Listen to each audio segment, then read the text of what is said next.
जब टूटने लगे हौसला तो बस ये याद रखना, बिना मेहनत के हासिल तक तो ताज नहीं होते। जब टूटने लगे हौसला तो बस ये याद रखना, बिना मेहनत के हासिल तक तो ताज नहीं होते। ढूंढ लेना अंधेरे में भी मंजिल अपनी दोस्त, क्योंकि जुगनू कभी रोशनी के मोहताज नहीं होते। नमस्कार दोस्तों, गुड मॉर्निंग टू एवरीवन। बहुत बहुत स्वागत है आप सभी लोगों का। और मैं उम्मीद करता हूं कि सब लोग अच्छे होंगे और आनंदित होंगे। तो जल्दी से सेशन को एक बार शेयर करके आ जाओ अपने दोस्तों के साथ, और चैनल को सब्सक्राइब कर लो, जिससे कि लगातार आपको मैं सारे सेशन से लगातार देता रहूं। तो बहुत बहुत स्वागत है आज के सेशन में। आज हम करने वाले हैं सीटेट 1 जनवरी 2022 का ईवीएस का जो पेपर हुआ था उसको कंप्लीट करेंगे, सॉल्व भी करेंगे, एनालिसिस भी करेंगे और देखेंगे कहां कहां से कितने प्रश्न निकले हैं। तो दोस्तों जल्दी से, अगर आपको मेरी क्लासेस समझ में आती हैं तो बाकी दोस्तों के साथ भी शेयर करना इसे बिल्कुल भी ना भूलो। शेयर करते रहो, आगे बढ़ते रहो। गुड मॉर्निंग है सभी को, मेरा प्यार भरा नमस्कार है सभी को। मेरी ऑडियो वीडियो क्लियर होगा, एक बार कंफर्म कर दीजिएगा। क्या मेरी आपको आवाज आ रही है? सबको आ रही है तो एक बार ईवीएस बाई ललित कुमार लिख दीजिएगा, मुझे समझ में आ जाएगा आपको मेरी आवाज सारी पहुंच रही है सही सही। तो गुड मॉर्निंग है सभी को। तो चलो बिना किसी देरी के करते हैं शुरुआत, और आपको बता दें आज के सेशन में क्या चलता है। पहला प्रश्न है, consider the following statement made by the student.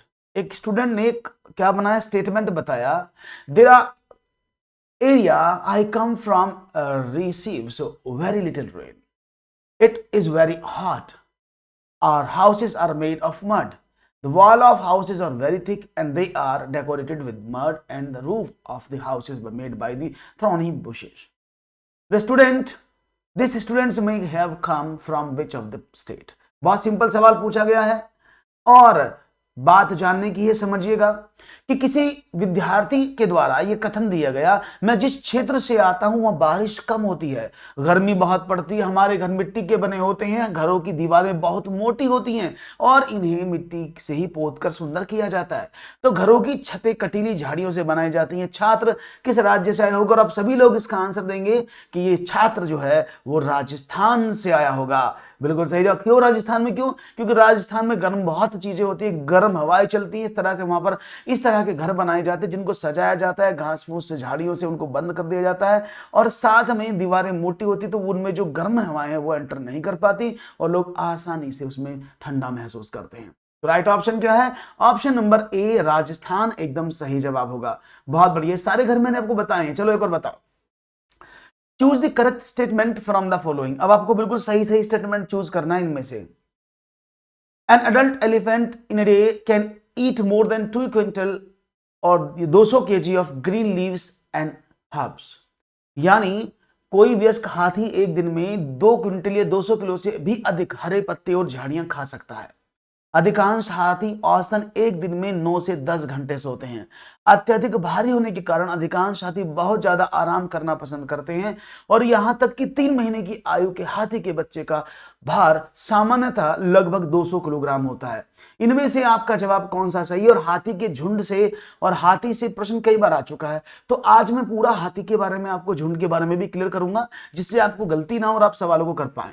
तो मुझे उम्मीद है जवाब में गलती नहीं होगी। और यहां पर आयुष ने आंसर डी दिया है, ए ऑप्शन भी दिया है कि कोई वयस्क हाथी, जो जवान हाथी है, जो हाँ वो इतने पत्ते खा सकता है।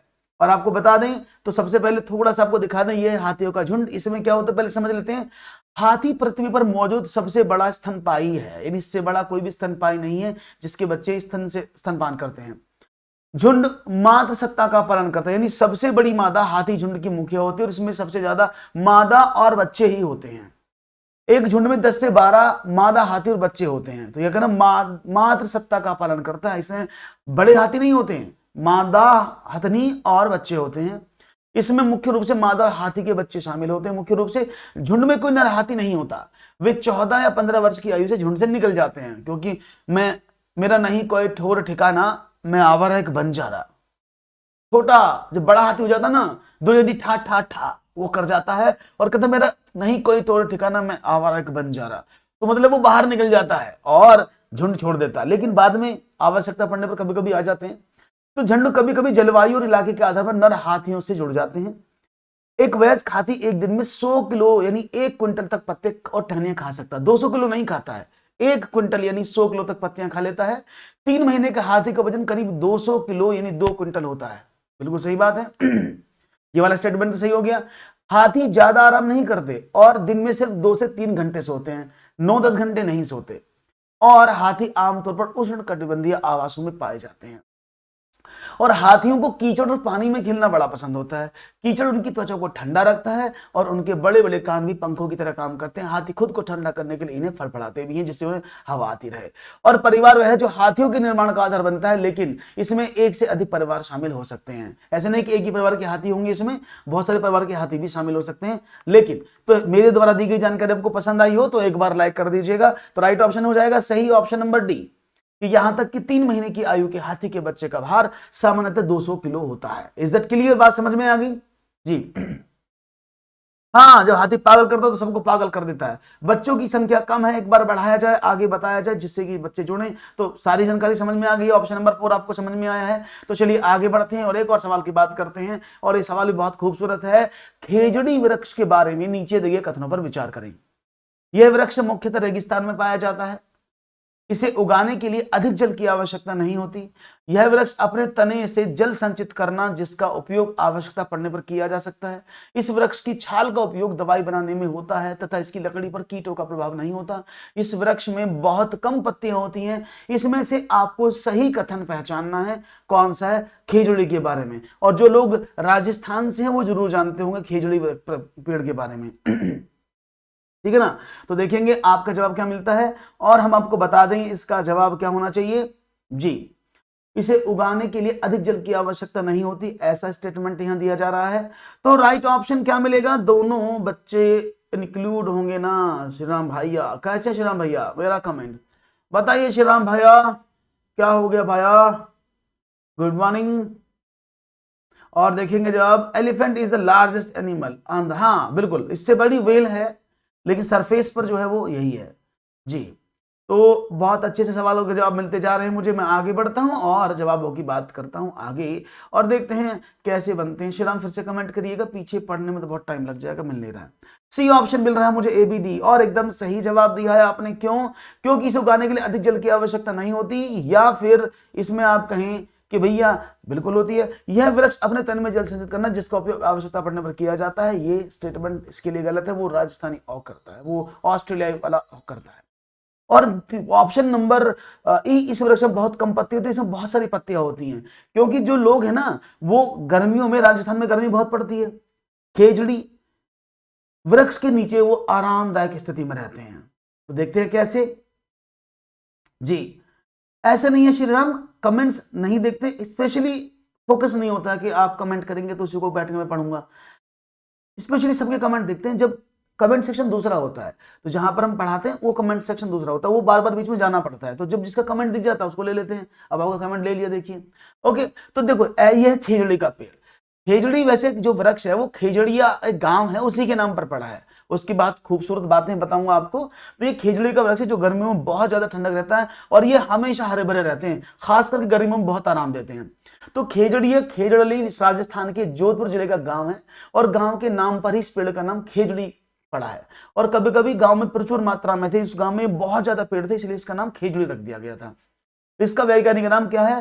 प्रोसोपिस सिनेरिया इसका नाम है। पूछ सकता है खेजड़ी वृक्ष का जो वैज्ञानिक नाम वो क्या है? वो है प्रोसोपिस सिनेरिया, इसका नाम है। ठीक है, इसके बाद बात करते हैं कुछ और बात। इसे पूरे भारत में अलग अलग नामों से भी जानते हैं। जैसे खेजड़ी को महाराष्ट्र में, उत्तर प्रदेश में शमी के नाम से, तेलंगाना में जम्मी के नाम से, गुजरात में खिजड़ी के नाम से, राजस्थान में खेजड़ी, और हरियाणा में जन्नती और पंजाब में जांद के नाम से जानते हैं। तो इस पेड़ के नाम अलग अलग भी हैं, तो आपको ये समझने होंगे। इसके साथ साथ यह मटर परिवार फैबेसी में फूल वाले पेड़ की प्रजाति में है।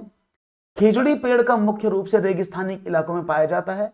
यह अधिक जल के बिना बढ़ सकता है, इसको बढ़ाने के लिए ज्यादा पानी की आवश्यकता नहीं होती है, और इसकी छाल का प्रयोग औषधि बनाने में किया जाता है। इसके साथ साथ लोग इसके फल पकाकर खाते हैं, और इसकी लकड़ी ऐसी होती है कीड़ों से प्रभावित नहीं होती, और क्षेत्र के जानवर खेजड़ी की पत्तियों को खाते हैं। Is that clear? बात समझ में आ गई खेजड़ी के बारे में। और खेजड़ी गांव के बारे में एक खास बात और बता दूं, जो खेजड़ली गांव है उस गांव में जो लोग हैं ना वो बहुत ज्यादा पेड़ पौधों से और पशुओं से प्यार करते हैं। वहां पर कोई भी पशु ऐसे घूम रहेगा, कोई प्रॉब्लम, कोई पेड़ नहीं काट सकता। जबकि वहां पर एक बार विद्रोह भी हुआ था, गांव के लोग मारे भी गए थे कि वहां पर ब्रिटिश ने कहा इसके जंगल कटेंगे, पेड़ कटेंगे, तो वो पेड़ों से चिपट गए थे और उनकी जानें भी गई थी। सर भैया पूछ रहे हैं झुंड में सिर्फ नर हाथी? नहीं, झुंड में नर हाथी होते ही नहीं है रिशु, अभी तो मैंने बताया श्री राम, मैंने बताया झुंड में नर हाथी तो होते ही नहीं है, मादा हाथी और बच्चे होते हैं। मात्र सबका पालन करता है, माता मात्र शक्ति का पालन करता है हाथियों का झुंड। हाथी की तो जो बच्चे हैं ना, जो नर हाथी, वो तो 10-12 साल की उम्र में बाहर निकल जाते हैं। Okay, good morning Bushra, is that clear? बात समझ में आ गई? तो खेजड़ियल के बारे में पता लगा। आगे बढ़े, एक और बात क्वेश्चन है, environmental study of primary class is the subject on which the integration as, यानी प्राथमिक कक्षाओं का पर्यावरण अध्ययन वह विषय क्षेत्र जिसमें एकीकरण होता है सामाजिक विज्ञान के संप्रत्य एवं मुद्दों का, विज्ञान सामाजिक विज्ञान के संप्रत्य एवं मुद्दों का विज्ञान, सामाजिक विज्ञान, ये तीसरा यहाँ सामाजिक विज्ञान और पर्यावरण शिक्षा के संप्रत्यों का मुद्दों का, या फिर विज्ञान और पर्यावरणीय शिक्षा के संप्रत्यों के मुद्दों का। तो आपको बताना है और आपको सोचना है कि इसका जवाब क्या होना चाहिए। तो आपको बता दें, बिल्कुल बहुत ही सिंपल जवाब होना चाहिए, क्योंकि अब आपको मैंने बताया ना कि जब भी आप पर्यावरण की बात करते हैं, जब भी आप बात करते हैं एनवायरमेंटल साइंस की जी, हाँ बच्चे नर तो होते ही हैं, 10-12 साल में छोड़ देते हैं। श्रीराम में भी तो मैंने बताया, नर हाथी ग्रुप को 10 साल की उम्र के बाद, 10-12 साल की उम्र के बाद छोड़ देते हैं, तब तक वो ग्रुप में रहते हैं। मैंने कहा ना, झुंड में मादा हाथनियां और बच्चे, बच्चे में दोनों शामिल हैं, नर और मादा, ठीक है। तो राइट ऑप्शन क्या मिलेगा? और ऑप्शन नंबर मुझे बी मिल रहा है भाई, थोड़ा सा गलत जवाब देने की प्रयास किए जा रहे हैं। एक्चुअली इसका ऑप्शन सी होना चाहिए, क्योंकि अगर हम बात करते हैं किसके बारे में, हम बात करते हैं ईवीएस के बारे में, तो ईवीएस जो है वो क्या है, वो विज्ञान और सामाजिक विज्ञान संप्रत्यों का मुद्दा है। बिल्कुल सही बात है, लेकिन ऑप्शन नंबर थर्ड को आप सही करेंगे, क्योंकि वो इंटीग्रेटेड किसके साथ साथ होता है, विज्ञान सामाजिक विज्ञान और पर्यावरणीय शिक्षा, इन सभी मुद्दों के साथ वो जुड़ता है, ठीक है ना। तो इसमें पर्यावरणीय शिक्षा, विज्ञान के मुद्दे जोड़ दिए जाते हैं, जिससे कि वो बढ़ता है आगे। तो science concept, issues of science, social science and environmental education always be the right option of this question, क्योंकि सामाजिक विज्ञान भी जुड़ता है, क्योंकि इसमें भूगोल, इतिहास, नागरिक शास्त्र यानी भूगोल इतिहास भी जुड़ता है। एक मिनट रुकिएगा, इसके साथ साथ इसमें साइंस भी जुड़ती है, इसके साथ साथ इसमें इंटीग्रेशन मैथ भी जुड़ता है। तो राइट ऑप्शन सी हो जाएगा। एक ऑप्शन कैसे हो जाएंगे,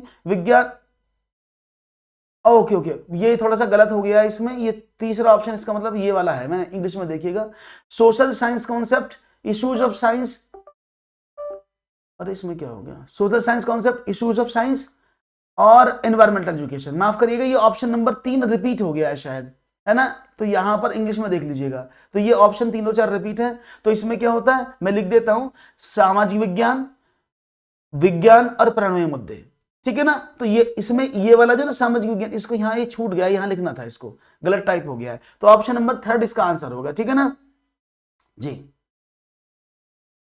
ओके, चलिए आगे बढ़े। एक और बी में देखिए, बी क्यों नहीं, बी में विज्ञान सामाजिक विज्ञान के संपर्क मुद्दों का, ये विज्ञान जो ना, विज्ञान ये वाला यहां से थर्ड ऑप्शन में चला जाएगा, ये वाला। फिर तो सारे ऑप्शन एक जैसे हो गए ना, तो इंग्लिश में सही लिखा है, इस क्वेश्चन में थोड़ी सी एम्बिग्यूटी होगी, माफ करिएगा। इंग्लिश में वो सही लिखा, हिंदी में थोड़ा सा ये ना विज्ञान ये इसमें जुड़ेगा, तो ये ऑप्शन हॉच पॉच हो गए हैं। तो 3 चीजें मैं यहीं लिख देता हूं जो कंक्लूड की जाती हैं इसके अकॉर्डिंग। एक है सामाजिक विज्ञान, आप इसको यहां नोट कर लीजिएगा, ये थोड़ी सी टाइपिंग मिस्टेक हो गया, सामाजिक विज्ञान, विज्ञान के मुद्दे और पर्यावरणीय शिक्षा, ये 3 चीजें इसमें आती हैं, ठीक है ना।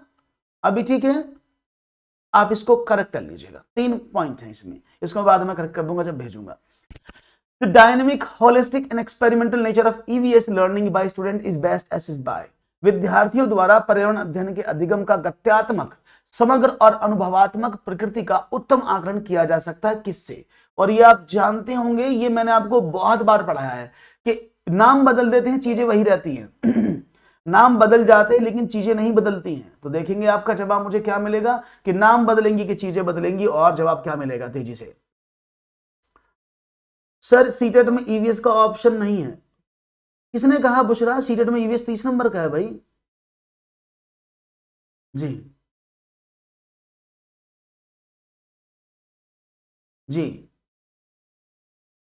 हाँ तीन, हाँ तीन में से सही होंगे, तो राइट ऑप्शन आपकी तरफ से सी मिलने के मुझे चांसेस मिलेंगे।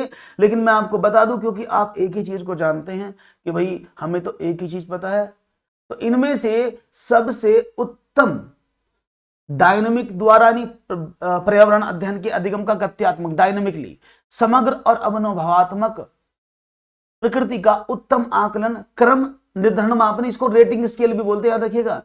क्रम निर्धारण मापनी हिंदी में लिखा है, इंग्लिश में इसको रेटिंग स्केल बोलते हैं, आप जानते हैं रेटिंग स्केल क्या होता है। दूसरी बात होता है, दूसरा ऑप्शन है विश्वसनीय पेन पेपर द्वारा, यानी ऑथेंटिक असेसमेंट स्ट्रेटजी, इसको 3 करिएगा, ये 2 करिएगा, ठीक है ना। पेन पेपर परीक्षण तो हो ही नहीं सकता। हाँ, विश्वसनीय आकलन युक्तियों द्वारा, यानी जो ऑथेंटिक असेसमेंट स्ट्रेटजीज हैं, आप उनके आधार पर काम कर सकते हैं, क्योंकि मौखिक परीक्षा द्वारा अगर आप डायनामिक बात करेंगे, नहीं जो आप चाहे उसे मौखिक लें, क्योंकि विश्वसनीय आकलन कौन कौन से हो सकते हैं, आप ऑब्जर्वेशन कर सकते हैं, आप आकलन कर सकते हैं, आप बच्चों को एफए कर सकते हैं, टेस्ट कर सकते हैं, तो ये सब चीजें इसमें आ जाएंगी विश्वसनीय आकलन युक्तियों में। तो राइट ऑप्शन क्या हो जाएगा, ऑप्शन नंबर सी इसका सही जवाब हो जाएगा, ठीक है ना। बिल्कुल ऑथेंटिक, बिल्कुल सही बात है, ऑथेंटिक एकदम सही जवाब है। थोड़ा सा पढ़ लेते हैं, समझ लेते हैं इसके बारे में भी क्या है। आकलन विद्यार्थियों के अधिगम पर प्रासंगिक जानकारी एकत्र करने की प्रक्रिया है, कि बच्चे ने कितना उस संदर्भ में सीखा है, इसी को तो आकलन बोलते हैं। और यह शिक्षण अधिगम की प्रक्रिया के सबसे महत्वपूर्ण घटकों में से एक है। आकलन केवल अधिगम के ही मापन है, यानी बिना आकलन के कोई वस्तु को सही से नहीं सीखा जा सकता, ऐसी भी बात है। तो विश्वसनीय आकलन युक्तियां कौन सी हैं, इसको भी समझ लेते हैं। यह विद्यार्थियों को कक्षा में जो कुछ भी सीखा है उसे वास्तविक जीवन की स्थितियों में लागू करने में सक्षम बनाता है, जबकि शिक्षकों को समय के साथ बच्चों की प्रगति को जानने के लिए भी अनुमति देता है। विश्वसनीय आकलन प्रासंगिक कार्यों पर केंद्रित है, जिससे बच्चों में अधिक विश्वसनीय स्थितियों के कौशल को प्रदर्शन करने की अनुमति मिलती है। तो यह विश्वसनीय आकलन युक्तियां। इसके साथ इसमें एक बच्चों का अवलोकन, उसकी कक्षा की गतिविधि, उसकी दिनचर्या का अवलोकन किया जाता है, और व्यवहार की पहचान करना शामिल है जो गतिविधियों का उपयोग में किया जाता है। विश्वसनीय आकलन में निबंध, अभिनय कार्य, पोर्टफोलियो, पत्रिकाएं, प्रदर्शन, प्रदर्शनियां, ये सब शामिल हैं।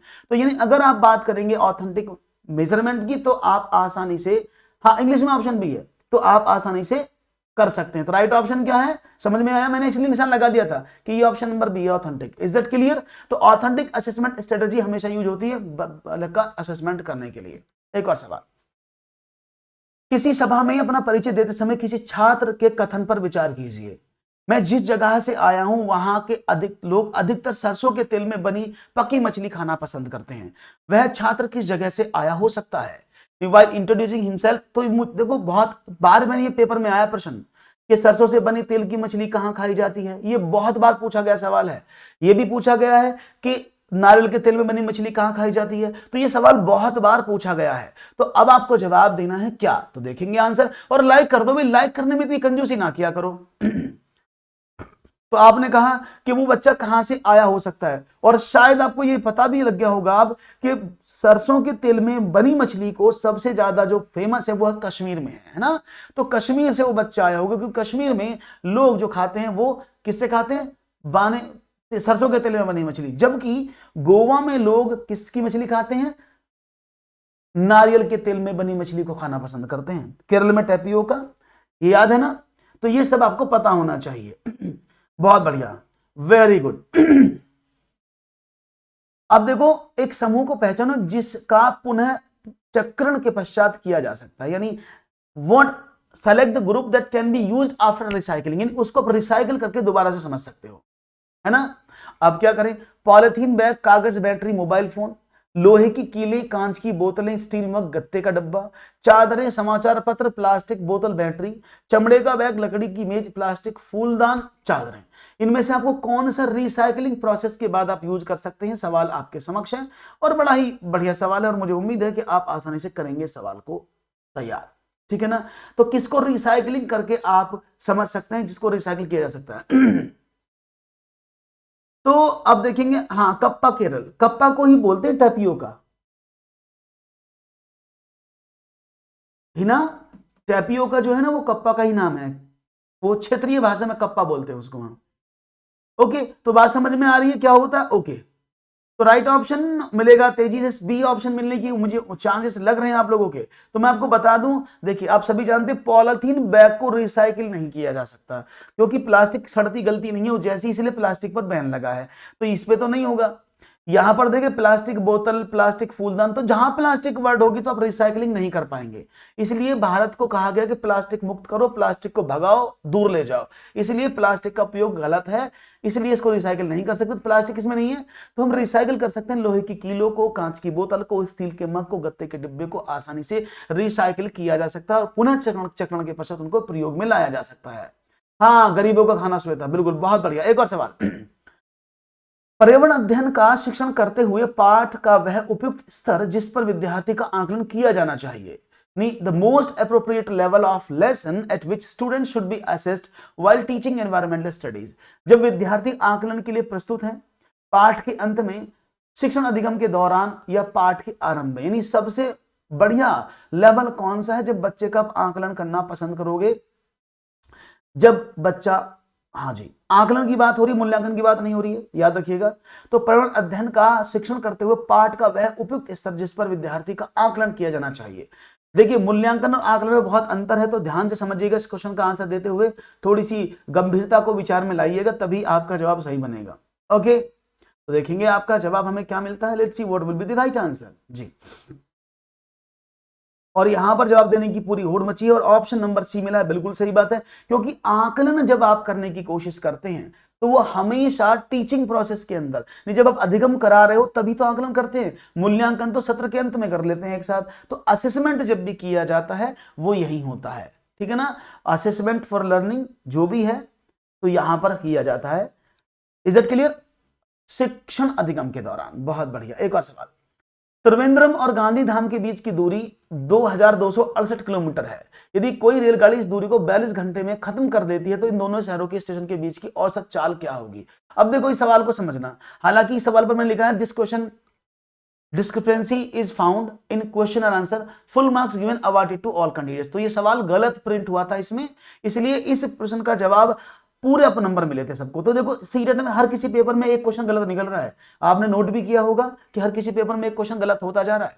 तो ये क्वेश्चन गलत दिया था इसलिए सबको नंबर मिला था। और सवाल क्या होता है आप जानिएगा क्योंकि सवाल में ना तो ये दिया था मीटर प्रति सेकंड और किलोमीटर प्रति घंटा है। दूसरी बात, अगर मैं 22,668, क्योंकि तो डिस्टेंस हो गई और ये होगी उसके बीच की दूरी टाइम, तो डिस्टेंस अपॉन टाइम बराबर स्पीड होता है ना, तो मैं 42 से इसको डिवाइड करूंगा। अगर मैं इसको 42 से डिवाइड करता हूं तो आप देखिएगा कि भाई 22, 40 पंजे 200, 40 पंजे 200 होते हैं और आगे बचा कितना, तो 54 बच जाएगा ना। 42 में डिवाइड करें तो 42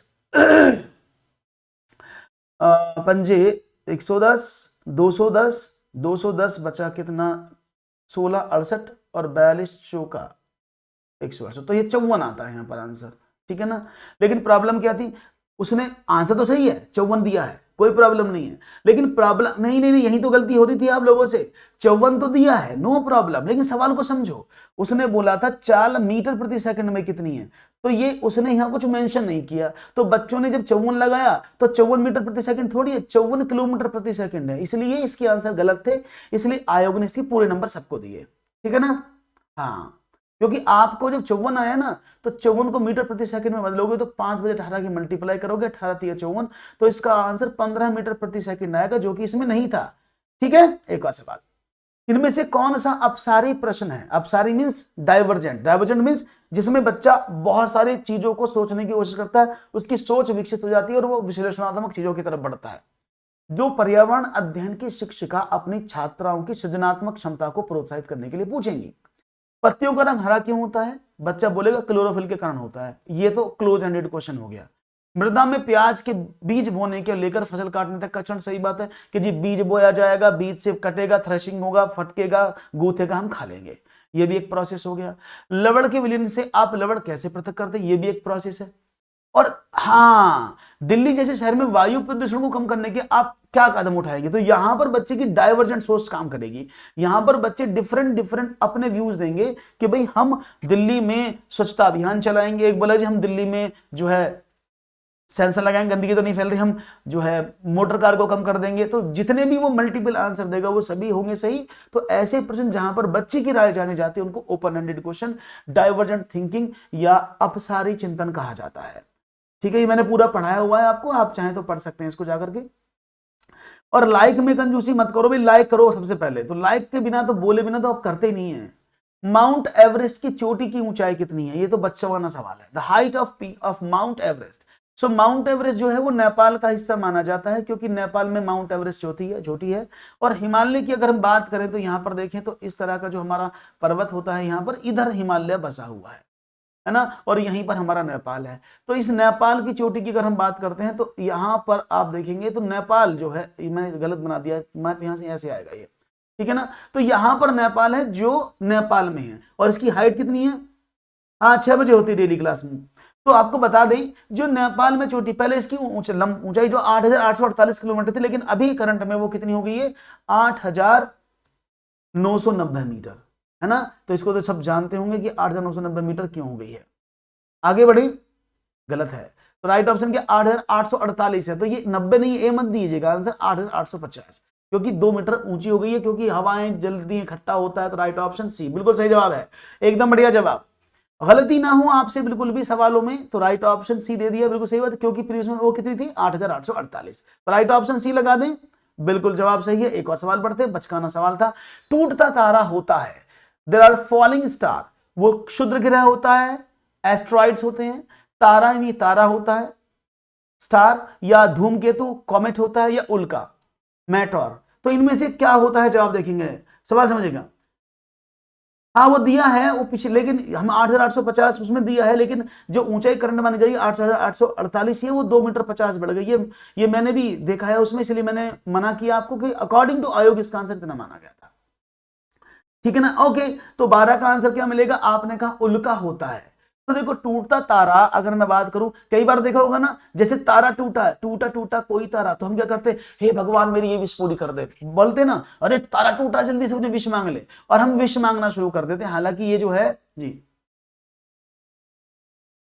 हाँ वो एक बात बोले सर, बिल्कुल कहीं 8,850 दिया हुआ है, कहीं 8,000, पिछले वाले क्वेश्चन में 8,890 भी दिया हुआ था जो स्पेसिफिकेशन था, तो कोई प्रॉब्लम नहीं, सही जवाब 8,850, इसको मानिएगा, ठीक है ना। तो उल्का बताया जा रहा है, तो उल्का पिंड बोलते हैं उनको। तो चलो समझ लेते हैं तारा क्या है। ऐसे जब तारा टूटता है आसमान में तो हम क्या करते हैं, अरे भगवान मेरी विश पूरी कर दे, वो तारा साइंटिफिक रीजन से टूटता है। एक टूटता तारा और कुछ नहीं बल्कि उल्काएं हैं, जब वो पृथ्वी या वायुमंडल में प्रवेश करती हैं। तो आपका जवाब तो क्या है, उल्का। बहुत बढ़िया, आपने तो सही जवाब दिया भाई। अब क्या करें, टूटता तारा बिल्कुल उल्टे हथौड़े जैसा होता है, जैसे हथौड़ा नीचे ऊपर की तरफ इस तरह से उसकी आकृति होती है, हथौड़े जैसा दिखता है। उल्का पिंड एक वस्तु से मलबे का ठोस टुकड़ा, जैसे धूमकेतु, क्षुद्र ग्रह या उल्का पिंड है, जो बाहरी अंतरिक्ष में उत्पन्न होता है, किसी ग्रह या चंद्रमा की सतह तक पहुंचने के लिए वायुमंडल के माध्यम से अपने मार्ग से बचता है। पृथ्वी की सतह पर उतरने वाले आकाशीय पिंड को उल्का पिंड के रूप में जाना जाता है। जो भी आकाश पिंड पृथ्वी पर उतरेगा उसको उल्का पिंड के नाम से जानते हैं। और उल्का केवल एक क्षुद्र ग्रह है जो पृथ्वी पर उतरने का प्रयास करता है, लेकिन पृथ्वी के वायुमंडल द्वारा वाष्पीकृत हो जाता है। यदि धूमकेतु के टुकड़े सूर्य के करीब से गुजरते हैं तो पिघल जाते हैं, और यह मलबा बाद में हमें पृथ्वीवासियों को उल्का पिंड की बौछार से चकाचौंध करने के लिए छोड़ दिया जाता है। यही है पूरा उल्के पिंड की कहानी। तारे गैस का एक विशाल स्व प्रकाशमान आकाशीय पिंड है, क्योंकि तारों में खुद का प्रकाश होता है जो अपनी आंतरिक ऊर्जा स्रोत से प्राप्त विकिरण से चमकते हैं। तारों की टिमटिमाना तारा प्रकाश के वायुमंडल में अपवर्तन के कारण होता है। पूछ सकता है प्रश्न कि तारों का टिमटिमाना किसमें होता है, अपवर्तन के कारण। पृथ्वी के वायुमंडल में विभिन्न प्रकार के प्रकाशिक घनत्व की वायु परतों के कारण होने के वाले प्रकाश के अपवर्तन को वायुमंडलीय अपवर्तन कहा जाता है, और यह तारे से प्रकाश को जमीन से देखने पर टिमटिमाता है। ठीक है भैया। उपग्रह क्या होते हैं, उपग्रह स्थिर गति के गतिमान वस्तु उपग्रह होती है, यानी कोई ग्रह अगर किसी भी ग्रह के चक्कर लगाता है तो उसको उपग्रह बोलते हैं। बहुत सिंपल सी बात है, अगर कोई ग्रह किसी ग्रह के चक्कर लगाता है तो वो उसका उपग्रह बनता है, ठीक है ना। उपग्रह चंद्रमा है, जैसे ग्रह है पृथ्वी, सूर्य का चक्कर लगा दे, चंद्रमा पृथ्वी के चक्कर लगाता है तो उसका एक उपग्रह बन जाता है, इसलिए ग्रह के चक्कर लगाने वाला ग्रह उपग्रह।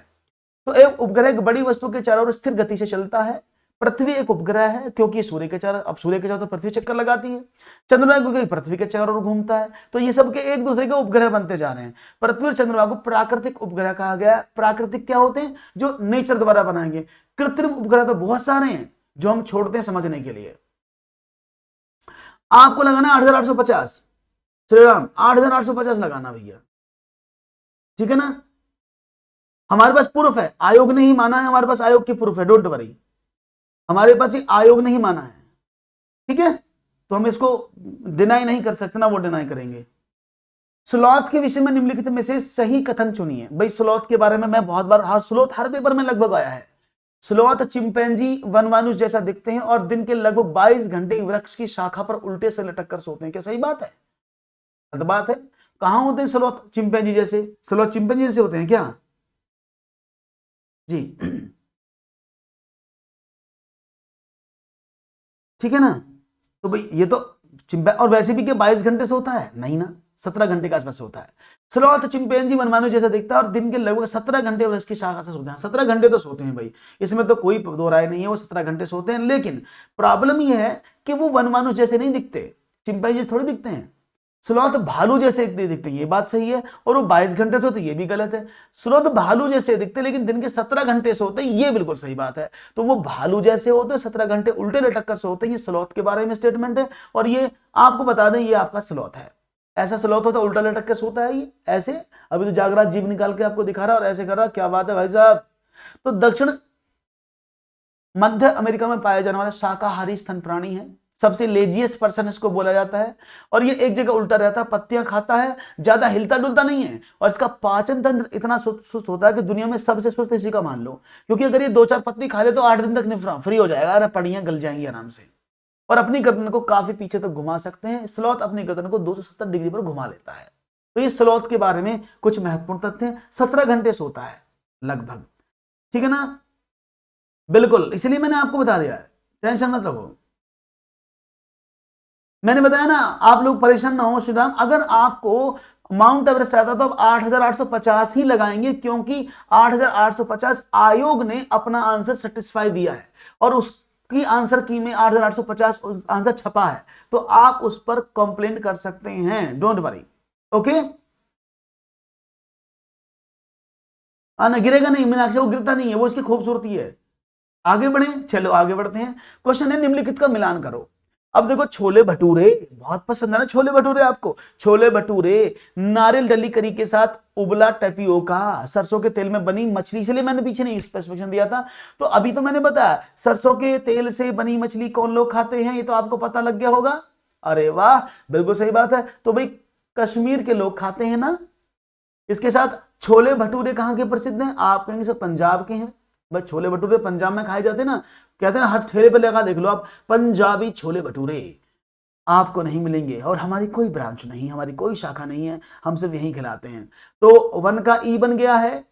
नारियल डली के साथ जो टैपियोका, अब टैपियोका कहाँ के लोग खाते हैं, ये तो आपको पता है, केरल के लोग खाते हैं ना टैपियोका। तो यहां लगा दें नारियल की डली के साथ टैपियोका। तो राइट ऑप्शन मुझे मिल गया, ऑप्शन नंबर 4, ठीक है ना। अब देखो, सरसों के तेल में बनी मछली कश्मीर के लोग खाते हैं, और नारियल के तेल में बनी मछली को कौन खाते हैं? गोवा के लोग। अब देखो, नारियल को भी नारियल लिखा है, ठीक है ना, इसके गोवा के। तो ये सारे पता लगे किसमें क्या फेमस है। तो राइट ऑप्शन डी हो जाएगा। बहुत ही खूबसूरत जवाब आपकी तरफ से मिलता है तो बड़ी खुशी हो जाती है। वेल डन, आपका जवाब एकदम सही है। समझ में आ रही होंगी बातें। तो चलो बढ़ते हैं एक और। थीम परिवार तथा मित्र में निम्न में से कौन सा उप थीम है? Which of the following is a sub theme in theme family and friends. अब फैमिली और फ्रेंड्स की सब थीम कौन सी है? आप जानते हैं कि भाई यहां पर आप सब जानते हैं कि 6 थीम टोटल ईवीएस में मानी गई। वो मैं आपको बताऊंगा कि वो 6 थीम कौन कौन सी हैं, लेकिन अभी आपको बताना है कि इनमें से कौन सी थीम उप थीम मानी गई है। और यहां पर डी ऑप्शन मुझे देने की कोशिश जा रही है कि परिवार और मित्र में कौन सी उप थीम है। तो राइट ऑप्शन यानी आपको बताना है जवाब, और डी ऑप्शन मिल रहा है। ओ माय गॉड, गलत जवाब बहुत ज्यादा मिल रहा है। मैं आपको बता दूं, परिवार और मित्र में जो उप थीम है वो कार्य और खेल है। टास्क एंड गेम्स किसका उप थीम है? परिवार और मित्र का। तो ये आपको थीम पता है तो आप उप थीम को आसानी से कर सकते हैं। राइट ऑप्शन बी हो जाएगा। बहुत बढ़िया श्रीराम, बहुत बढ़िया, सभी लोगों का सही जवाब है। Very good. तो भाई आप समझ लेते हैं आपको पता होना चाहिए 6 थीम कौन कौन सी है, मैंने आपको बताया है। एनसीएफ 2005 के अकॉर्डिंग अगर मैं थीम की बात करता हूं तो कुल मिलाकर के यहां पर 6 थीम मानी गई हैं।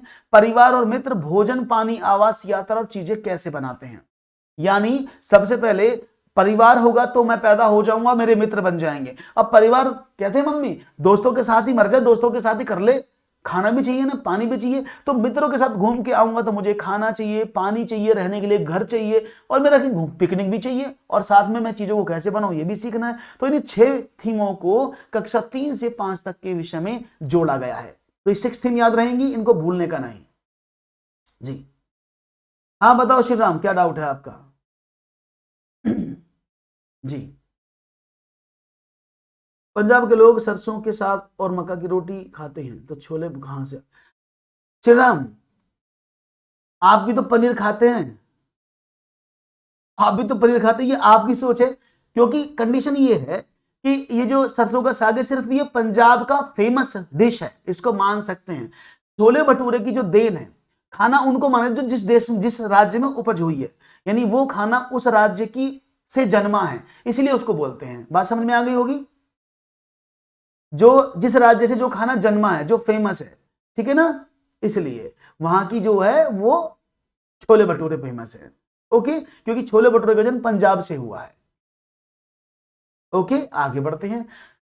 Choose the appropriate task for the formative assessment of the students of your class for environmental chair.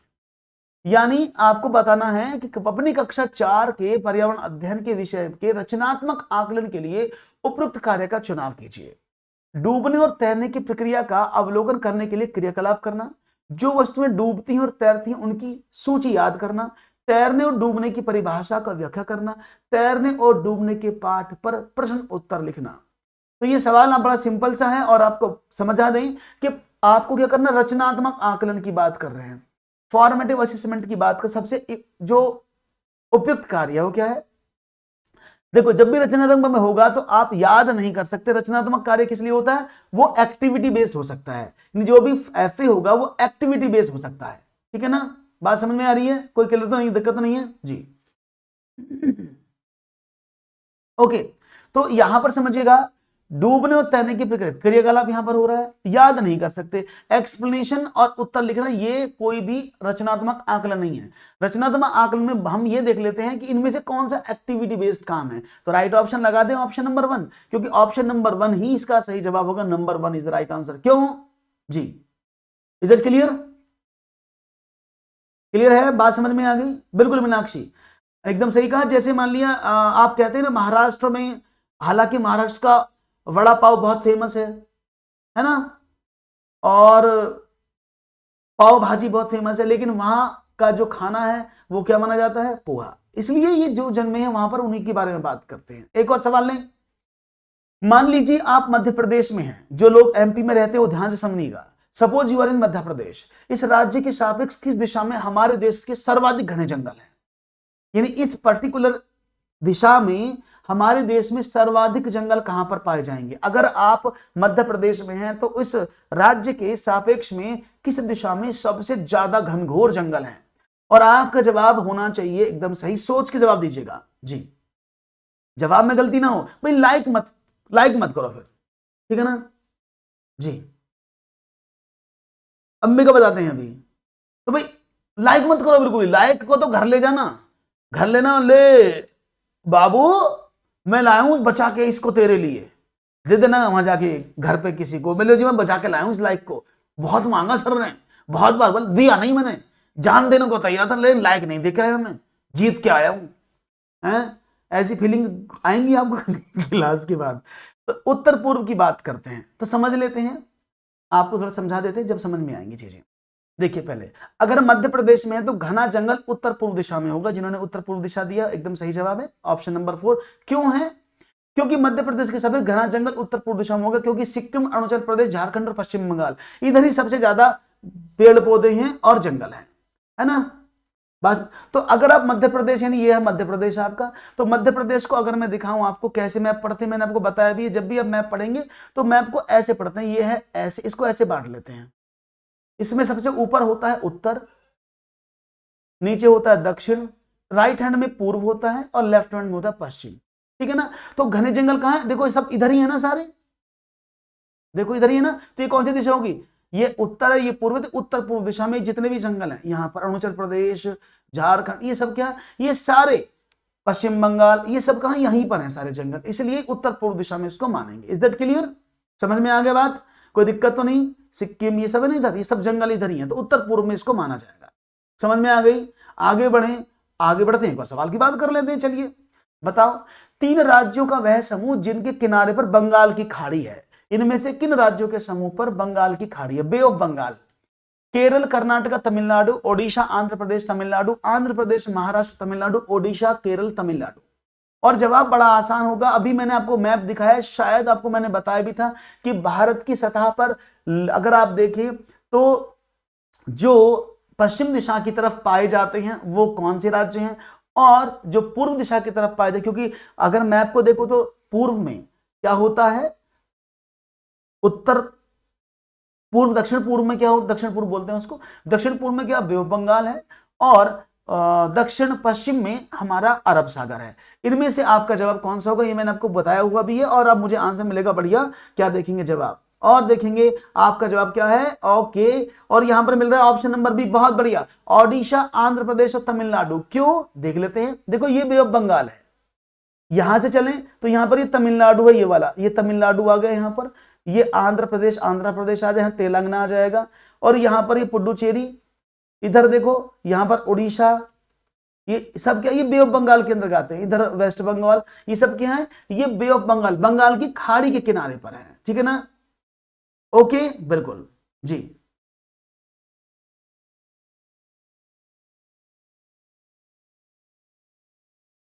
हाँ ऐसे ही लग रहा है मुझे, शर्म करना पड़ेगा, तो समझ में आ गया, कोई दिक्कत तो नहीं किसी को, आगे चले। नई शिक्षा नीति 2020, देखो देखो एनईपी से आया ना सवाल, और एनईपी से सवाल फिर भी पूछा जाएगा, ध्यान से रखिएगा, एनईपी इंपॉर्टेंट है, और एनईपी को मैंने पूरा पढ़ाया हुआ है, एनईपी आप पढ़ लें, बहुत सारे क्वेश्चन मिलेंगे। एनईपी के अनुसार प्राथमिक कक्षाओं 1 से 5 के लिए निम्न में से क्या स्तर होगा, आरंभिक स्तर, मध्य स्तर, बुनियादी स्तर, यानी इनमें से बिगिनर लेवल, मध्य स्तर लेवल, बुनियादी स्तर, इनमें से कौन से स्तर आप मानते हैं जो आरंभिक स्तर पर होंगे, और ये मैंने आपको समझाया हुआ है, फिर से बताऊंगा, लेकिन अभी आपको मुझे बताना है कि आपका आंसर कौन सा होना चाहिए। तो राइट ऑप्शन देखते हैं क्या मिलता है आपका जवाब, आरंभिक स्तर। आपको बता दें एनईपी के अकॉर्डिंग, जैसा आप जानते हैं 5 + 3 + 3 + 4 का कॉन्सेप्ट है ना, 5 + 3 + 10 + 2 को छोड़कर 5 + 3 + 3 + 4 का कॉन्सेप्ट लिया गया है, यही है ना, ये तो सबको पता होगा ना। तो राइट ऑप्शन क्या, बहुत बढ़िया, आपकी तरफ से जवाब मिलता है मुझे डी। देख लेते हैं क्यों, क्योंकि 5 ईयर का मतलब, ये 5 ईयर का जो है बेसिक लेवल है, इसको 2 भागों में बांटा गया है, पहला 2 वर्ष जो है आंगनवाड़ी, और बाद के 3 वर्ष कक्षा 1 से 2, है ना, ऐसी बांटा गया है ना। और इसमें 3 वर्ष का आपका 6 से 8, फिर 9 से 12, और फिर 4 वर्ष का ग्रेजुएशन, तो कुल मिलाकर 3 वर्ष का बच्चा एडमिशन लेगा, और वो 2 साल ये पढ़ेगा, फिर तीसरी क्लास तक पढ़ेगा, और वो 18 साल तक जो है अपनी ग्रेजुएशन करके बाहर निकल जाएगा। तो जो प्रारंभिक स्तर है, ये जो बांटा गया ये वाला, इसको 2 भागों में बांटा गया है, वो है आरंभिक स्तर, जिसमें आंगनवाड़ी में वो दलिया खाएगा, मजे उड़ाएगा, प्ले करेगा, और बुनियादी स्तर फाउंडेशनल स्टेज का 3 बाद के 3 ईयर मानी गई है। तो ये आपको ए और सी आपका सही जवाब हो जाएगा। Is that clear to all, बात समझ में आ गई। मैंने स्वाति, जब आप मेरे चैनल को ओपन करेंगी तो जैसी इंट्रोडक्टरी वीडियो आएगा उसमें एनईपी ही है, एनईपी 2020 उसमें लिखा है, उसी के सवाल है सारे, उसमें लगभग मैंने 2 सेशन लिए थे, और उसमें लगभग 50 के आसपास सवाल हैं, और वो पेपर में पक्का आएंगे इस बार, क्योंकि एनईपी लागू हो चुका है, ठीक है ना। आगे बढ़ते हैं, एक और सवाल, जन्म किसी एक कपड़े पर दूध जब हम किसी कपड़े पर दूध उड़ेलते हैं तो मलाई उस पर ही रह जाती है, पृथक्करण की प्रक्रिया क्या कहलाती है। आपने वो कपड़ा लिया, उस पर दूध डाल दिया, तो मलाई मलाई रुक जाती है, दूध निकल जाता है नीचे से। तो loss of water in the form of vapours from the upper parts of the plant, और ये माफ करिएगा ये गलत लिखा है भाई, इसका इंग्लिश ये सही है। तो निस्पंदन, फोटोसिंथेसिस, निस्तारण, रिसेपरेशन, इंक्रीज और ट्रांसपिरेशन। तो राइट ऑप्शन क्या होगा, जब आप इस काम को करते हैं, तो देखेंगे आपका जवाब कैसा होना चाहिए। तो आपको बता दें, इसको बोलेंगे जी,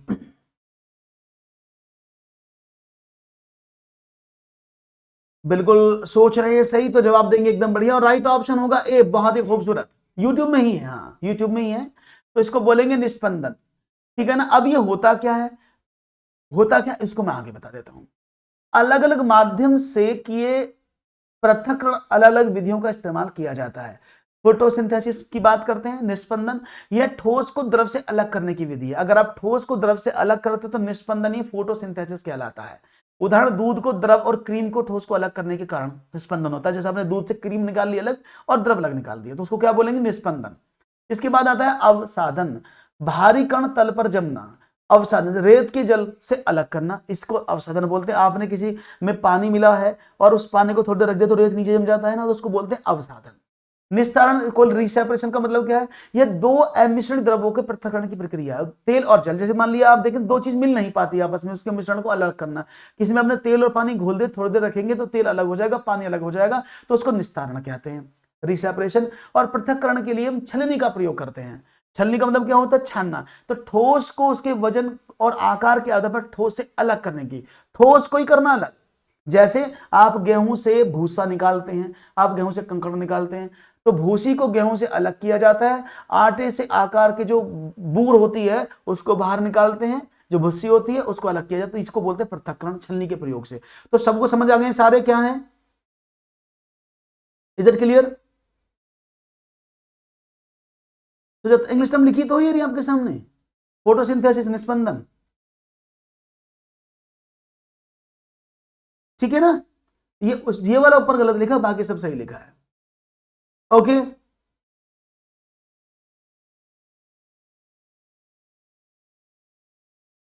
फिल्ट्रेशन, फोटोसिंथेसिस, तो भाई मैं वहां तो, चलो मैं एक बार चेक कर लेता हूं, फोटोसिंथेसिस ही लिखा है भाई, मैंने तो आयोग की ही वेबसाइट से पेपर लिया है ये जी। ये तो आयोग की, अब चलो इसको नहीं पढ़ तो आप इसको पढ़ लो, निस्पंदन पढ़ लो, ठीक है ना। पृथक्करण बोलते हैं इसको, सेपरेशन भी बोलते हैं, लेकिन ये आयोग की वेबसाइट पर क्वेश्चन है, ठीक है ना। हाँ, प्लांट सेपरेशन फूड मैं मानता हूं सुजाता, लेकिन मैं कह रहा हूं कि ये क्वेश्चन जो लिया है मैंने आयोग के पेपर से लिया है, ये मैंने नहीं बनाया है। फिर भी मैं इसको चेक कर लेता हूं एक बार, वो फिल्ट्रेशन होता है ये मैं भी मानता हूं, निस्पंदन, ठीक है ना। मैं चेक कर लेता हूं एक बार, डोंट वरी, ठीक है ना। लेकिन इस प्रक्रिया को निस्पंदन कहा जाता है, फिल्ट्रेशन आप कह सकते हैं, ओके। फोटोसिंथेसिस जो होता है प्लांट में होता है, मैं भी इसको मानता हूं। तो ये शायद गलत, या तो गलत टाइप हो गया मुझसे, तो इसको यहां से हम हटा लेते हैं, ये फिल्ट्रेशन होगा, निस्पंदन, ओके। मैं इसको फिल्ट्रेशन करता हूं, इंग्लिश टर्म गलत लिखी है ये, तो इसको फिल्ट्रेशन कर देता हूं। फोटोसिंथेसिस तो पेड़ में होता है, ये भी सही कह रहे हैं बिल्कुल आप, तो एकदम हाँ, लीफ में होता है, फोटोसिंथेसिस पेड़ करता है, बिल्कुल सही बात है। तो इंग्लिश वर्ड टर्म हो सकता है गलत लिख गया, टाइपिंग मिस्टेक हो, मैं इसको एक बार रिचेक कर लेता हूं। निस्पंदन को आप समझ लीजिएगा फिल्ट्रेशन है, ओके। आगे बढ़े, पर्यावरण अध्ययन में सीखने का आकलन करने का उद्देश्य है, क्या है, यह विधि विद्यार्थियों के सीखने के बारे में सूचना देता है, जिससे अगले चरण के लिए उन्हें सहारा दिया जा सके। यह विद्यार्थियों द्वारा नया ज्ञान में दक्षता प्राप्त करने की प्रगति के विषय में प्रतिपुष्टि देता है। यह मूल्यांकन की अपेक्षा शिक्षण का एक मार्ग है और शिक्षक विद्यार्थियों को उपलब्धियों के विषय में जानकारी एकत्र करके देता है, ठीक है ना। Is it clear? हाँ हाँ, वो नायब जी मैं समझ गया, मैंने कहा ना ये इंग्लिश में जो क्वेश्चन था शायद गलत लिखा था, मैं यही बोल रहा था, the loss of water of form of the vapour upper part of the plants. ये क्वेश्चन ही मेरे, एक मिनट रुकिए, ये क्वेश्चन ही गलत लिखा है, क्योंकि ये क्वेश्चन जो ना इसका नहीं है, वो गलती से मैंने पढ़ दिया, मैं आपको ये तो ऊपर वाला काट दिया मैंने, लेकिन ये जो है ना सारा ही गलत लिखा हुआ है, क्योंकि ये जो है ना अकॉर्डिंग टू क्वेश्चन लिखा है, vapour from the upper part of the plant is called photosynthesis, ये सही है, लेकिन ये क्वेश्चन दोनों अलग अलग हो गए हैं, ठीक है ना। तो इसको छोड़ देते हैं इंग्लिश वाले क्वेश्चन को, ये अलग है, ठीक है ना। ये इसकी इंग्लिश गलत टाइप हुई है यहां पर, ठीक है। राइट ऑप्शन एक है, क्लियर है ना, क्योंकि ये क्वेश्चन ही अलग है, ये पूरा क्वेश्चन ही अलग है, ओके। ये इंग्लिश किसी दूसरे क्वेश्चन की यहां पर टाइप हो गई है, ऐसा हो सकता है, ठीक है ना। अभी ठीक है, आगे बढ़े, चलो। तो क्वेश्चन आपके समक्ष है और देखेंगे, पर्यावरण अध्ययन में सीखने का आकलन करने का उद्देश्य है कि यह विद्यार्थियों के सीखने के बारे में सूचना देता है, जिससे अगले चरण के लिए उन्हें सहारा दिया जा सके। तो पर्यावरण अध्ययन में सीखने का आकलन का उद्देश्य क्या होना चाहिए। अब देखो सीखने का आकलन की बात, learning in environmental studies, what is assessing. So let's see what will be the right answer from your side, और देखेंगे आपका जवाब मुझे क्या मिलेगा। तो ये तो भाई सीखने के बारे में सूचना देता है, या विद्यार्थी द्वारा नवीन ज्ञान को इकट्ठा करने की बात करता है, मूल्यांकन की अपेक्षा शिक्षण एक का मार्ग है, या शिक्षक विद्यार्थियों को उपलब्धियों के विषय में जानकारी एकत्र करें। तो इनमें से क्या उद्देश्य है आकलन का? सीखने का आकलन का मतलब क्या है कि बालक ने क्या क्या सीखा है उनके बारे में जानकारी लेता है। अगर मैं बोलूं सीखने का आकलन है ना, असेसमेंट ऑफ लर्निंग में यही तो होता है, बच्चे ने कौन कौन सी उपलब्धि ली है, तो राइट ऑप्शन क्या हो जाएगा? बी नहीं होगा। अभी दोबारा बताता हूं श्वेता, बताता हूं दोबारा, तो राइट ऑप्शन क्या होगा? ऑप्शन नंबर डी होना चाहिए। भाई आप बच्चे की उपलब्धियों को इकट्ठा कर रहे हैं, और उपलब्धि में तो होता है सीखने का आकलन, असेसिंग लर्निंग इन एनवायरमेंट। तो भाई सीखने का आकलन मतलब क्या होता है?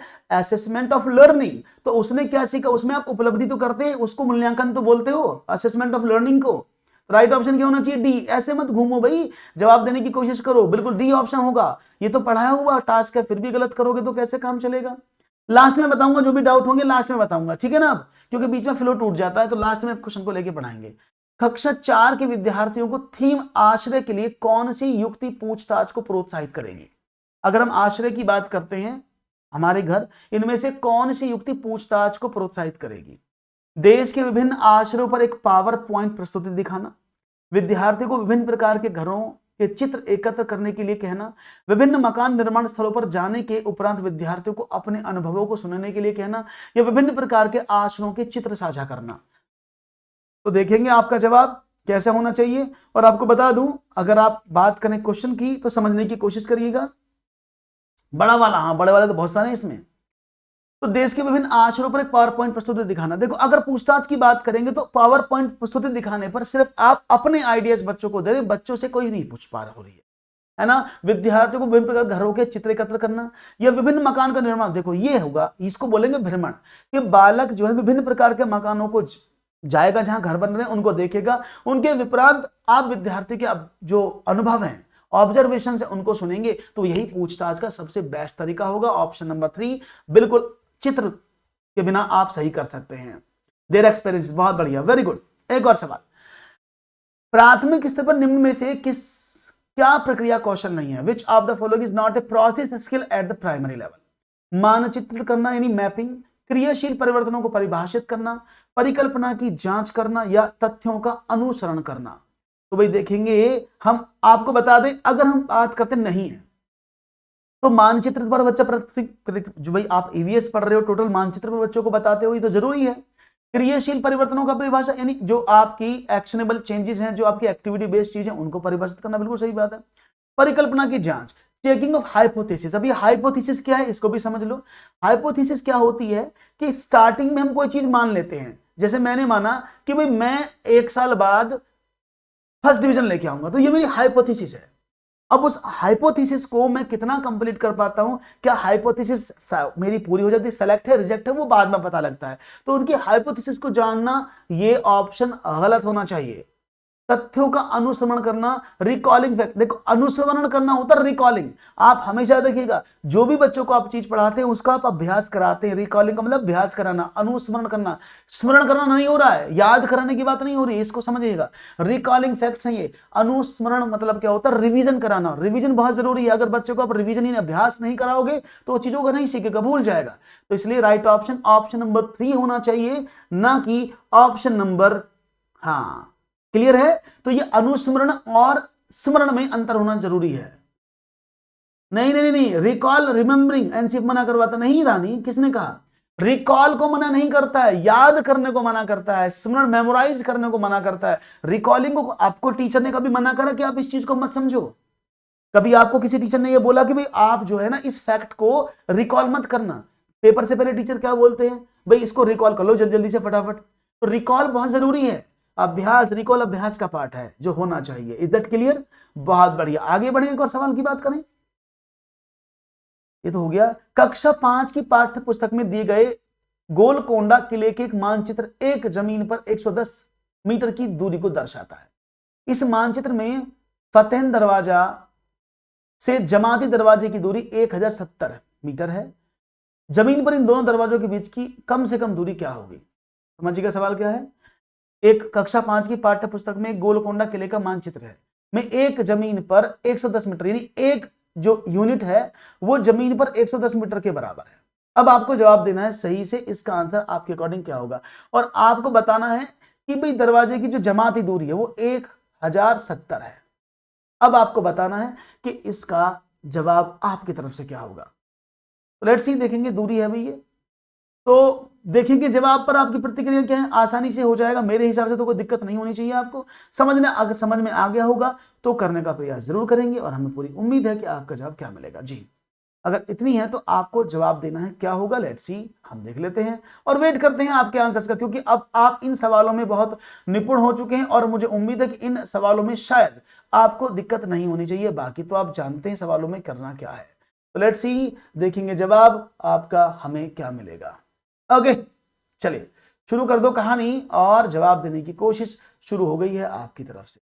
तो सब लोग अपना अपना हिसाब लगा के बताने की कोशिश कर रहे हैं, और हमें पूरा विश्वास आपकी तरफ से है। तो भाई दरवाजों पर बताना है कि अगर गोलकुंडा मानचित्र में एक जमीन पर, वैसे कुछ सवाल में मुझे 1 मीटर नहीं लिखा है इस जमीन पे, कुछ कुछ गड़बड़ सी मुझे सवालों में हल्की हल्की सी महसूस हो रही है। ये 1 सेंटीमीटर है, 1 सेंटीमीटर जमीन पर 110 मीटर के बराबर है। तो आपको बताना है इस मानचित्र में फतेह दरवाजे से जमीनी दरवाजे की दूरी ये 10.7 है। 1 मिनट रुकिए, सवाल में थोड़ी सी गड़बड़ है भाई। ये जो डिस्टेंस है सवाल में, इसमें शायद ये 10.7 है, ये सेंटीमीटर है, ठीक है ना। अब करिएगा, कुछ गड़बड़ सी है इसमें, थोड़ा सा ध्यान रखिएगा। ओके, इस सवाल को मैं छोड़ रहा हूं अभी, क्योंकि इसमें बहुत सारी चीजें गलत हैं। मतलब इसके जो डिजिट्स हैं वो चेंज होते करते, मैं टाइपिंग में मिस्टेक है आज के पेपर में थोड़ा थोड़ा सा, तो आयोग की तरह शायद हमारी टीम भी काम कर रही है। हाँ, इसमें थोड़ा सा हाँ मिस है, इसको हम छोड़ रहे हैं, इसको बाद में देखेंगे सवाल को, ठीक है ना। इसमें कुछ जो डिजिट्स हैं वो मिस है। दृष्टिबाधित विद्यार्थियों को पर्यावरण अध्ययन पढ़ाने के लिए इनमें से कौन सी युक्ति सर्वाधिक उपयुक्त है। अगर आप दृष्टिबाधित को बात करते हैं तो स्पर्शी शिक्षण अधिगम सामग्री का उपयोग करें। स्पर्शी का मतलब अगर बच्चे को नहीं दिख पा रहा है तो आप क्या यूज करेंगे। आप जानते हैं ना, जो बच्चे देख नहीं पाते दृष्टिबाधित हैं, मैं उनको अलग से पढ़ा देंगे, डोंट वरी। हाँ ओके, वो गोली की तरह आंसर आ रहे थे, लेकिन वो क्वेश्चन थोड़ा सा गलत है, इसमें मिस प्रिंट हो गया, दशमलव नहीं लगा, मिस हो गया, इसलिए कोई बात नहीं, आगे करेंगे। तो आप जानते हैं ना, अगर बच्चा देख नहीं पाता तो हम कौन सी लिपि का यूज करते हैं, ब्रेल लिपि। और ब्रेल लिपि क्या है, वो स्पर्श करके पढ़ी जाती है ना, स्पर्श करके पढ़ते हैं ना ABCD को। तो वहां पर क्या है, लुई ब्रेल साहब ने 6 डिजिट 6 बिंदी बताई थी ऐसे, और इन 6 बिंदियों के आधार ब्रेल लिपि को डिनोट किया था, और बच्चा इसको स्पर्श करके पढ़ता है। तो राइट ऑप्शन पहला ही मिल जाएगा कि भाई बच्चा जब देख नहीं पाता तो स्पर्श करके पढ़ेगा ना, सुन के पढ़ेगा, तो स्पर्श विधि सबसे ज्यादा उपयुक्त है। राइट ऑप्शन ए हम लगा देते हैं, कोई दिक्कत नहीं है, बहुत अच्छे से आपका जवाब मुझे मिल रहा है। एक और सवाल ले लेता हूं, चलिए। कोई छात्र ए पर है और बी पर पहुंचना चाहता है, इसके लिए पहले वह ओ पर जाता है, जो ओ के ठीक उत्तर में 120 मीटर की दूरी पर है, और फिर वह बी ओ से बी ठीक पश्चिम दिशा में 50 मीटर दूरी करके पहुंचता है। तो ए बी से दूरी तथा बी के सापेक्ष ए की दिशा क्रम से क्या है। अब समझने की कोशिश करेंगे सवाल को। तो अगर मैं बात करूं, मैंने आपको बताया ना, ये होता है पूरा मैप ऐसे, ये होता है उत्तर, ये होता है दक्षिण, राइट में होता है पूर्व, लेफ्ट में होता है पश्चिम, यहां पर मानते हैं। तो कोई छात्र ए पर, मैंने माना यहां पर ये ए पर है और बी पर पहुंचना चाहता है, इसके लिए वो पहले ओ पर जाता है, जो ठीक उत्तर दिशा में, यानी उत्तर दिशा इधर है ना, समझते रहे ना भाई। तो जो ये उत्तर दिशा में यहां गया कितना था, वो 120 मीटर है, उत्तर दिशा में ये ओ आया। अब क्या हुआ, और फिर वह ओ से बी ठीक पश्चिम दिशा में, अब ठीक पश्चिम दिशा में चला गया ऐसे, कितना 50 मीटर की दूरी पर चला गया करके पहुंचता है ए से बी की दूरी। अब ये ए है यहां पर, अब देखो ये 120 से 50 है, अब इसकी दूरी पूछी गई है। अगर मैं आपसे सीधी सीधी बात करूं तो कितनी दूरी पर है, सिंपल, बहुत सीधा सा सवाल है, अब तो समझ में आ गया होगा। तो आपको मैप को पढ़ते समय एक चीज का हमेशा याद रखना है कि सवाल हो कैसे रहा है, ठीक है ना। अब क्या करें, ये 50 है, ये 70 है, ये 120 है ना। तो अब डिस्टेंस निकालनी है, तो अब इसमें 170 मत कर देना, क्योंकि वो जो डिस्टेंस आपसे पूछी गई है वो ये नहीं पूछी गई है कि बच्चा एक भी 120 यहां चला 50 यहां चला, नहीं, वो डिस्टेंस यहां से यहां तक की पूछी गई, ये है इसका बी पॉइंट, ठीक है ना। तो ये क्या हुआ, 50 120, इसकी वैल्यू निकाले, तो इसको मैं ऐसे बना दूं, अगर आप कहें तो कुछ ऐसे बन गया, ये हो गया 50, ये हो गया 120, तो इसको पूछना है। तो अगर मैं ट्रिपलेट लगाऊं तो 130 आना चाहिए ना, क्योंकि 5, 12, 13 का ट्रिपलेट होता है, तो ये 13 होना चाहिए ना, तो 130 हो गया। तो 130 मीटर है और किस दिशा में है? उत्तर, इसके सापेक्ष में ये वाला, तो क्या है? दक्षिण पूर्व में। तो 130 दक्षिण पूर्व। अगर ऑप्शन आप सही दे रहे हैं तो एकदम सही जवाब है।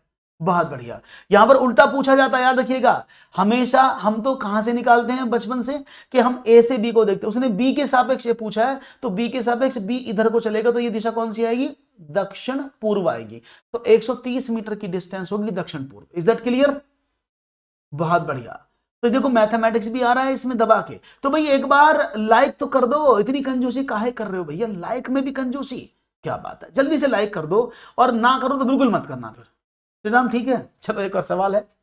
शिक्षिका ने अपने विद्यार्थियों को भोजन के रूप में ग्रहण किए जाने वाले पौधों के विभिन्न भागों जैसे जड़, तना, पुष्प के नाम जानने के लिए अपने परिवार के सदस्यों से परामर्श करने के लिए कहा।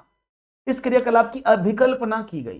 क्या एक्टिविटी डिजाइन की गई है? ये विद्यार्थियों को भोजन के विषय में खुले मन से खोज करने की अनुमति देना, भोजन से संबंधित संपत्तियों के सीखने को प्रोत्साहित करना, पाठ को अधिक आनंददायी और रुचिपूर्ण बनाने के लिए, अनुभवनात्मक सीखने को प्रोत्साहित करने के लिए किया गया है। और आप सवाल को पढ़ें पहले ढंग से, क्योंकि किसी भी सवाल का जवाब देने से पहले आपको सोचना चाहिए कि वो सवाल किस तरह से है। अब देखो, इस सवाल में अगर मैं बात करता हूं पहले ऑप्शन की, विद्यार्थियों को भोजन के विषय में खुले मन से सोचने का, देखो यहां सिर्फ भोजन की बात नहीं हो रही है, भोजन की तो बात ही नहीं हो रही, जड़, तना और पुष्पों के बारे में बात हो रही, तो उसको मैं काट दूं। भोजन संबंधित पाठ को अधिक आनंददायक रुचिपूर्ण बनाने के लिए, देखो ये अधिक आनंददायक और रुचिपूर्ण के लिए कोई भी क्रियाकलाप ये गेम वाला नहीं है, ये कोई पहेली नहीं है, बच्चा जाके सीखेगा। तो यहां किसे सीखेगा? वो अपने एक्सपीरियंस से सीखेगा। तो इसको बोलेंगे अनुभवात्मक सीखने को प्रोत्साहित करने के, वो अपने अनुभवों से सीखे। राइट ऑप्शन डी, बहुत बढ़िया। तो वो अपने अनुभवों से इस चीज को सीख के आएगा, इसीलिए इसको यहां बताया जाएगा। तो राइट ऑप्शन क्या हो जाएगा? ऑप्शन नंबर 4 एकदम सही जवाब है इसका। एक और सवाल। Art and skills should be included in the teaching of environment studies because it's encourages. पर्यावरण अध्ययन के शिक्षण में कला एवं कौशल का समावेश करना चाहिए, क्योंकि यह प्रोत्साहित करता है सृजनात्मकता को, सहपाठी सीखन को, कक्षा में अनुशासन को या समावेशन को। समावेश करना चाहिए किसका? कौशल का।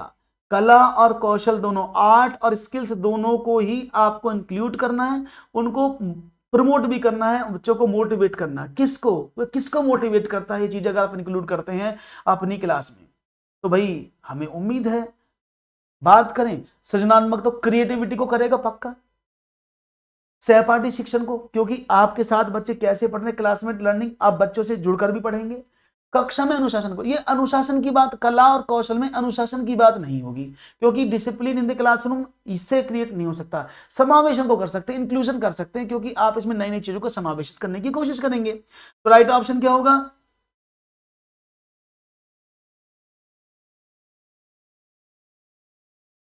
नहीं नहीं नहीं, गलत सरदार जी।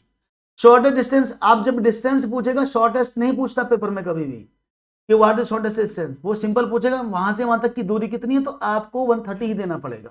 ठीक है सरदार नायाब, नायाब जी, क्लियर है? तो आप ऐसे काउंट नहीं कर सकते, बच्चा ऐसे चला चला, वो अपने स्थान से किस दूरी पर है उसको हम हमेशा मेजर करते हैं। ठीक है, तो राइट ऑप्शन क्या होगा? सी गलत कर दिया मैंने, तो भाई ए बी डी रह गया। तो राइट ऑप्शन बी लगा दें, सब लोग बी ही ऑप्शन देने की कोशिश कर रहे हैं, बहुत बढ़िया। आगे बढ़े, एक और सवाल की बात कर लेते हैं। नमस्कार, कैसे हैं डिस्ट्रॉय?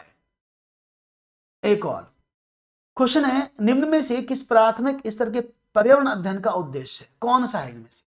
विद्यार्थियों को उनके आस पड़ोस में उपलब्ध व्यावसायिक क्रियाकलापों की ओर अभिमुख करना, यानी आपको लगता है कि जो बालक आपके पड़ोस में रहते हैं, आस पड़ोस में जो भी वो व्यावसायिक कार्य, उनकी तरफ उसको दिखाओ, उनकी तरफ भेजो, तो गलत है ना ये? तो इसमें क्या होगा अध्ययन में?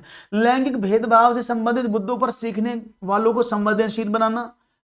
क्या लगता है, मैंने कितनी बार बोला है कि कोई भी जो क्लास है वो लैंगिक भेद को फॉलो ना करे, लैंगिक भेद को फॉलो ना करे। महापाल के पास चलिए, शुक्रिया श्री नाम, नहीं वो लैंगिक भेद को फॉलो नहीं करनी चाहिए, ठीक है ना? तो लैंगिक भेद से रिमूव होने चाहिए, जेंडर बेस नहीं होना चाहिए। जेंडर बेस बिल्कुल गलत है, तो इसका मतलब क्या? इसको बिल्कुल बताओ कि लैंगिक भेदभाव से संबंधित मुद्दों पर सीखने के संवेदनशील बनाना, उसको सेंसिटिव बनाना। विद्यार्थियों को उच्च प्राथमिक विज्ञान के संप्रत्यों को उच्च, मैंने कहा ना, एनसीएफ कहता है जिस क्लास में पढ़ाते हो उसी क्लास के लिए तैयार कराओ, बेस बनाओ, आगे वाली क्लास का ना पढ़ाओ। और स्थानीय उपलब्ध सामग्रियों से सरल रूप से प्रभाव करना नहीं। सबसे बड़ा उद्देश्य क्या है कि आप लैंगिक भेदभाव को दूर करें। तो राइट ऑप्शन क्या, ऑप्शन नंबर 2 इसका सही जवाब है। तो भाई आपको 30 क्वेश्चन कैसे लगे, अच्छे लगे तो एक बार like AVS by Lalit Kumar जरूर लिख दे कमेंट में, जिससे कि आपको मुझे लग जाए कि आपने समझा है। और लाइक, कंजूसी ना करो लाइक करने में, तो लाइक शेयर करते रहो और चैनल को सब्सक्राइब कर लो, जिससे कि आप आगे बढ़ें। और आपको बता दें अभी 10 AM आपको कामनी मैम की क्लास भी मिलेगी, जिसमें सीडीपी के प्रीवियस ईयर करा रही हैं वो। 5 बजे आपको हिंदी की क्लास मिलेगी कामनी मैम की, जिसमें वो प्रीवियस ईयर करा रही हैं। और 7:30 बजे मेरी क्लास मिलेगी, जिसमें आपको मैथमेटिक्स पेपर 2 में करा रहा हूं। तो आप सभी लोग जुड़े रहें। और रात को 9:30 बजे इंग्लिश की क्लास भी अपलोड आपके लिए की जाती है, जहां पर बेहतरीन क्वेश्चन होते हैं। ठीक है ना। तो बड़ी कंजूसी हो रही है भाई, लिख दो एक बार अगर आपको अच्छा लगता है तो। चलो, बहुत बहुत शुक्रिया आप सबका जुड़ने का। अगर आपको सेशन अच्छा लगा है तो भाई ऐसे ही आप जुड़ते रहें। कल सुबह 6 बजे फिर से और मुलाकात करेंगे नए सेशन में, नई क्लास के नए क्वेश्चन के साथ। तब तक के लिए दीजिएगा इजाजत। Thank you very much. नमस्कार, जय हिंद, जय भारत। मुस्कुराते रहो, गुनगुनाते रहो और चैनल को सब्सक्राइब करते रहो।